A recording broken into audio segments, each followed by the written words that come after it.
राजस्थान की धरती वीरों की धरती रही है। राजस्थान का गर्वित करने वाला इतिहास आज भी हर राजस्थानी में आगे बढ़ने का जोश भर देता है। दुनिया कहती है कि अगर कहीं कोई ऐसा स्थान है जहां वीरों की हड्डियां मार्ग की धूल बनी हैं, तो वो राजस्थान है। ऐसे में राजस्थान की धरती के वीरों का नाम अगर लेने लगें तो समय कम पड़ जाएगा, लेकिन यहाँ एक ऐसे वीर का जिक्र करना जरूरी है जिनके लिए राजस्थान के नागौर में भव्य कार्यक्रम का आयोजन किया गया। जी हां, वीरवर दुर्गादास राठौर की 386वीं जयंती मनाई गई। नागौर के खिंवसर में भव्य कार्यक्रम में राजपूत समाज के लोगों ने हिस्सा लिया और दुर्गादास राठौर की वीरता के किस्से सुनाए गए। इस तरह का चरित्र चलता हुआ इस दुनिया के अंदर इतिहास के पन्नों में इतना ज़्यादा लंबा है कि मैं आपको गिना नहीं सकता। ऊंच नीच के नाम से बहुत सी राजनीतिक दलें इस समाज को नीचा झुकाने के लिए कई बार षड्यंत्र रचती है, लेकिन मैं इतना ही कहना चाहूँगा आपके चैनल के माध्यम से कि उस एक ठाकुर की बेटी मीरा भक्त को याद करो कि रेवदास जी रेगर समाज के एक संत थे जिनकी चेली बन के उनके सारे नियम और धर्मों का पालन करके इस देश को एक भक्ति का भाव दिया। ऐसे अनूठे उदाहरण हैं। और 36 कौम के बिना राजपूत अधूरा है। अगर कोई तथाकथित कोई व्यक्ति कहीं बात अगर किसी लहजे में कर जाता है तो वो अंधेरे में है, अंधकार में, उसको पता नहीं है कि क्षत्रिय कुल का मूल स्वरूप। इस कार्यक्रम में राजस्थान के अलग अलग हिस्सों से लोग पहुंचे और वीर दुर्गादास के सम्मान में कार्यक्रम में हिस्सा लिया। इसी कार्यक्रम में राजनीतिक लोगों ने भी यहां शिरकत की और आगामी चुनावों को लेकर बात की। साथ ही वीर दुर्गादास की महानता के बारे में भी बताया है। भारतीय जनता पार्टी के लिए कार्य कर रहा हूं। भारतीय जनता पार्टी और संघ की विचारधारा से प्रेरित हूं और मैं आगे भी कार्य करता रहूंगा। ये हमारा हाईकमांड तय करे उम्मीदवार कौन होगा। मैं एक कार्यकर्ता हूं, कार्यकर्ता भी रहूंगा। और आपने ये बोला कि आज के इस भव्य आयोजन का मैसेज क्या था? यही था कि 36 कौम प्रेम भाव भाईचारे से रहे, मारवाड़ की पावन धारा अपनायत के लिए विश्व में प्रसिद्ध है। और 36 कौम हमारे परिवार ने 500 साल और 21 पीढ़ी देख ली है जहाँ 36 कौम प्रेम भाव और भाईचारे से रहती है। अगर कोई इस भाईचारे के बीच में रात डालने का प्रयास करे, इस भाईचारे का और प्रेम भाव का तालमेल बिगाड़ने का प्रयास करे, तो वो हम कतई नहीं सहेंगे और 36 कौम आवाज़ उठाएगी। ये सिर्फ चुनावी चर्चा नहीं है, चुनाव भी नहीं होंगे, हम सब प्रेम भाव से रहेंगे, भाईचारे से रहेंगे। यही संदेश था। और महान वीर दुर्गादास राठौर जी जिसकी गाथा है पूरे विश्व में प्रसिद्ध है, उनसे हमारे सब 36 कौम के भाई बंधु, मातृशक्ति और युवा साथी प्रेरणा लेके आगे बढ़े। गौरतलब है कि वीर दुर्गादास की गौरव गाथा का एक लंबा इतिहास रहा है। चाहे मारवाड़ को आजादी दिलानी हो या फिर औरंगजेब से टकराना हो, वीर दुर्गादास ने हर बार कामयाबी हासिल की। इसीलिए आज भी उन्हें सम्मान दिया जा रहा है। सुनिए वीर दुर्गादास की गौरव गाथा की पूरी कहानी। मैं रिटायर्ड सूबेदार मेजर आर्मी से रिटायर्ड हूँ। सूबेदार मेजर एक हूँ। गाँव मेरा 5 लसीदा है, तहसील खिंवसर है, जिला नागौर है। हमने यहाँ पर वीर दुर्गादास छात्रावास की नींव रखी है और बना भी दिया। उनमें करीबन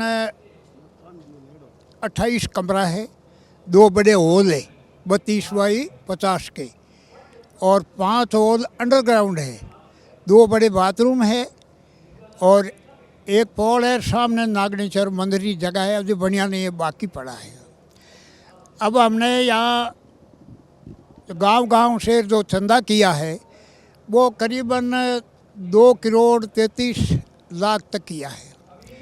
अब हमारा काम, पैसे ख़त्म हो गए, हमारे पास पैसे है नहीं। फिर हमने विचार किया कि पैसे कैसे आएगा।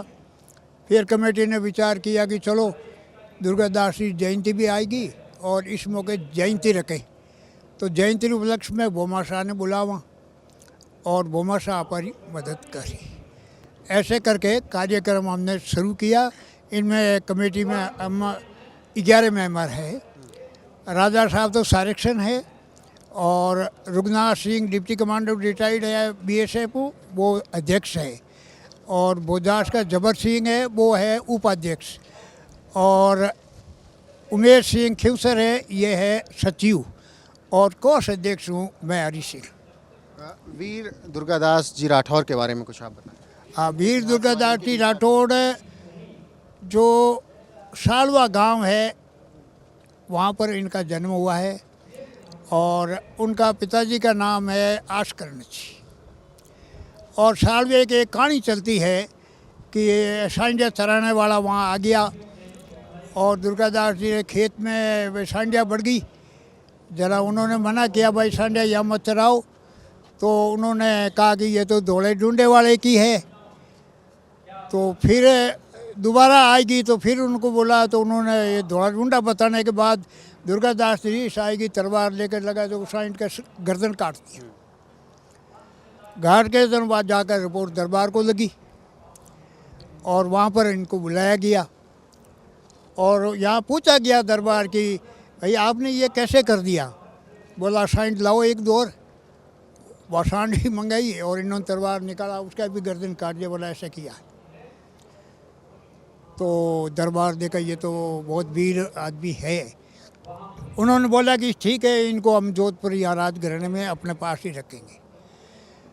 उसके बाद दुर्गादास जी जैसे जैसे बढ़ते गए और फिर उन्होंने कम से कम 80 लड़ाइयाँ लड़ी और 80 लड़ाइयाँ लड़ते लड़ते जसवंत सिंह जो अपने काबुल में थे, उनका 2 रानियाँ ही उनके दोनों के बच्चे हुए।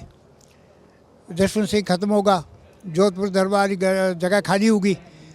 तो फिर उन्होंने देखा कि ठीक है, 2 रानियाँ हैं, यहाँ के 2 पुत्र गया, इनको बना देंगे। तो दिल्ली बादशाह है, उनको पता लगा कि जसवंत सिंह खत्म हो गया, तो इन्होंने जोधपुरी राज था वो जब्त कर लिया और बोला कि जब इनका कोई पुत्र होगा तो हम उनको दे देंगे, जब तक हम रहेंगे। फिर इनका पुत्र हो गया तो उनको पता लगा पुत्र हो गया, तो इन्होंने दिल्ली बुलाया और दिल्ली में हवेलियाँ है, हवेलियाँ में अलग अलग रखा उन्होंने। फिर उन्होंने बोला आखिरी कि इन दोनों बच्चों को हमारे को दे दो। बादशाह ने कहा हमारे को दे दो। तो उनका असली मतलब है कि इनको हम ख़त्म कर देंगे, तो जोधपुर आ जाइए हमारे पास। दुर्गादास जी को पता लगा कि ऐसी समस्या है, तो दुर्गादास जी एक खींची है इसका जाइल का वो, और एक लवेरेरा बाटी हिरदार है, एक मारे 5 लेरा चंद्रभान सिंह है। 5 लाख चंद्रभान सिंह को तो बोला कि ठीक है, लड़ाई होती है तो रानियाँ जितनी बची हुई है इनका सिर आपके हाथ से कलम कर देना ताकि मुसलमानों के हाथ में ना पड़े। और बाकियों को बोला कि एक वो खींची और वो सपेरा बनकर आया और बच्चे को टोकरी में लेटा कर उनको ले गया, वहाँ से बाहर काट दिया। जब धीरे धीरे इनको थोड़ा पता लग गया तो 8-10 कोस निकल चुके, तो लारे 400 राजपूत थे। उन्होंने देखा भी अब तो और कोई नहीं, बादशाही फौज घेर ली हवेलिया ने, तो बोला कि कैसरिया करो और अब लड़ेंगे। फिर उन्होंने लड़ाई शुरू कर दी, करते करते लड़ते गए और घोड़े पीछे दे दिए। वहाँ से 8-10 कोस आगे आया तो फिर लड़ाई हुई, तो लवेरा भाटी हो वे वहाँ पर ख़त्म होगा। 15-20-40 आदमी थे उनके पास, वो ख़त्म होगा। फिर चंद्रभान सिंह आ गया, फिर उन्होंने आगे उन्होंने लड़ाई करी। ऐसे करते करते केवल 400 आदमियों में से 7 आदमी बचे, जिसमें दुर्गादास जी लेकर और उन अजीत सिंह ने बच्चे को लेकर वो जोधपुर आ गया। जोधपुर आने के बाद उन्होंने ले जाकर जालोरी पाड़िया में वहाँ रखा। फिर किसी को पता नहीं लगा भी वहाँ है कि नहीं है, बादशाह को यही आके ख़त्म हो गया होगा, वो कर दिया, ये नहीं वो। फिर वो काफ़ी दिन बड़ा हो गया तो फिर आपस में फूट होती है, तो दूसरे कहो भाई इनका पता करो है कि नहीं है, ज़रा उनको चौड़े कर दिया। चौड़े करिया, लोगों को पता लगा कि हाँ अजीत सिंह है, जिंदा है। तो बोला ठीक है, इनको जोधपुर के राज सौंपो। तो बादशाह के पास गया तो बादशाह ने एक बार मना किया कि उनको यहाँ लाओ मेरे पास। दुर्गादास जी लेगा नहीं उनको पता था कि वहाँ ले जाएगा तो ख़त्म कर देगा। फिर उन्होंने दुर्गादास जी 2-3 लड़ाया उनसे लड़कर, और फिर आखिर जब उन्होंने हार मानी तो जोधपुरी गादी है अजीत सिंह को दी थी। फिर काफ़ी दिन चलता रहा। बाद में अजीत सिंह रे दुर्गादास जी के मन में थोड़ी कुछ कुटलाई आ गई। कुटलाई आ गई कि अजीत सिंह कहता है कि दुर्गादास जी को देखता हूँ तो मेरे को भी का याद आता है कि ये मैं कितना दुख पाया यार, इन्होंने मदद करी है। ये बात जब दुर्गादास जी सुना तो उन्होंने मन में विचार किया कि देखो मैंने पूरा राज इतना मेहनत करके ऐसी लड़ाई लड़के इनको राज दिलाया है और ये मेरे बरखलाफ आप आते हैं। तो उनको बोला कि आप चलो, राजा साहब को बोला मेरे साथ कुछ धन पड़ा है मैं आपको दे दूँ। जंगल पे ले जा कर कहो तलवार एड़ी एक गर्दन काट दूँ, लेकिन मैंने राज दिया है, आप राज करो, मैं तेरी राजधानी में रहूँगा ही नहीं। तो ये एमपी में चला गया। एमपी उज्जैन में जाकर, उज्जैन का कोई राजा ने वो जगह दी वहाँ पर काफ़ी साल रहे। फिर उज्जैन में उनकी आखिरी मृत्यु होगी। सपरा नदी के उत्तर की साइड में उनकी मूर्ति बनी हुई है, मोटी छतरी लगी हुई है, और मैं जाकर हाथों हाथ देख कर आया था उसको।